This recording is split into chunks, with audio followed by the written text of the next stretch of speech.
Welcome back mga kakusina. Ngayon pong araw ng Sabado, tayo po ay magluluto ng isang sinigang na baboy.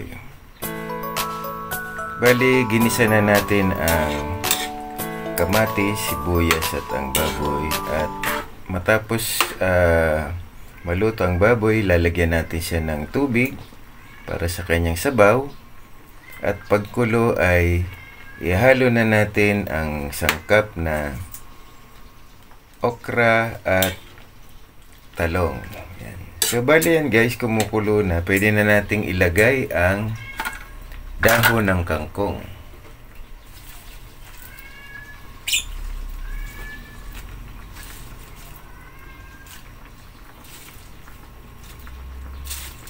Yung kangkong madali lang naman itong maluto. Few minutes lang ay luto na yan.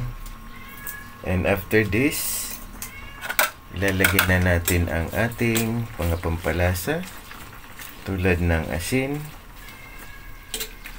at ng sinigang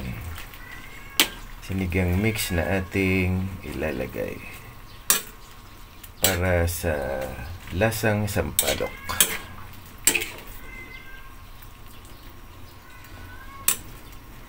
So yan guys, antayin pa natin siyang kumulo para maluto ang ating mga nilagay na sangkap.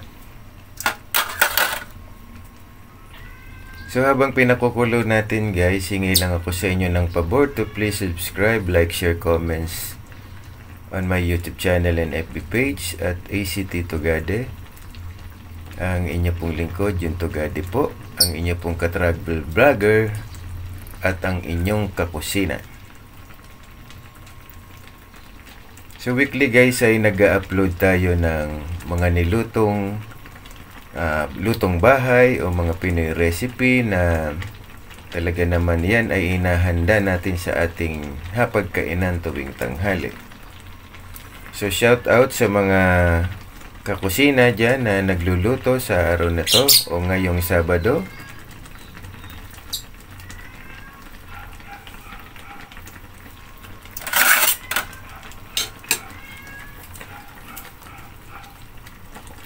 Nagkasabihan nga tayo na ang kalusugan ay ating kayamanan. So always choose the best and healthy food for you para sabi nga nila ay humaba ang ating buhay. Always select fresh fruits and vegetables, meat, and poultry. Dahil yan ang pagpili ng iyong kinakain ang pinaka-the best sa ating kalusugan. Dapat sariwa, fresh, and healthy. So, lalagyan na natin guys ng asin.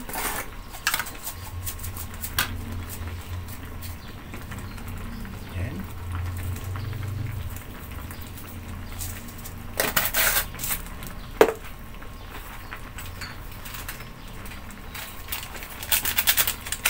At ang ating pampalasa na ginisa mix, hindi ko na papakita guys kasi nga hindi tayo makapiright.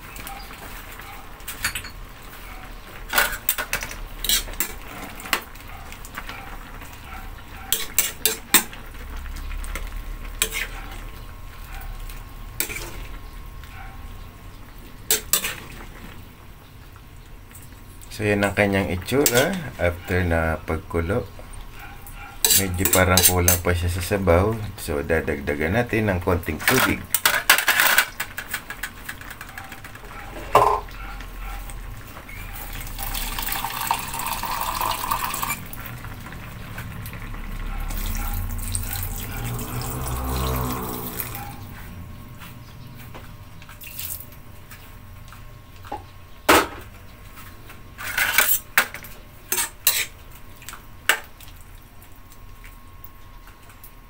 So, bali isang kulo pa yan. Takpan muna natin.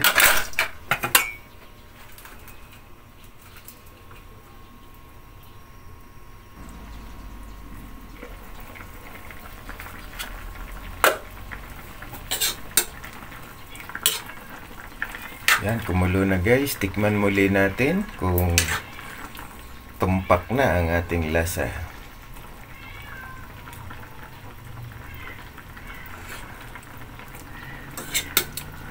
Yun, pwede na siya. So sa pagsisinigang guys, marami tayo pwedeng isigang. Yung iba ay nagsisinigang din ng isda. Minsan lalagyan lang nila yan ng kamatis, dahon ng kamote, ng kangkong, kamatis, asin, yun lang. At saka ang papaasim nila ay kalamansi. Meron din sinigang na hipon. At yung iba naman, may nakita ko nagsinigang ng manok na nilagyan pa nga ng luya. Masarap din naman ang kanyang lasa. So depende sa inyong style ng pagsisigang, ano?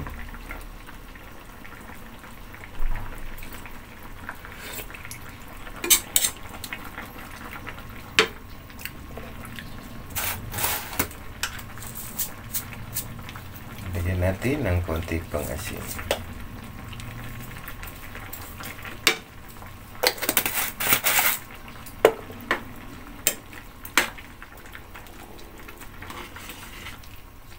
So guys, okay na to. Ready na to serve.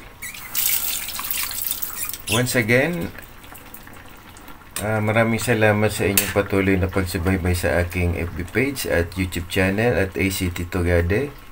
Jun Tugade po ang inyong lingkod. Saying thank you for watching.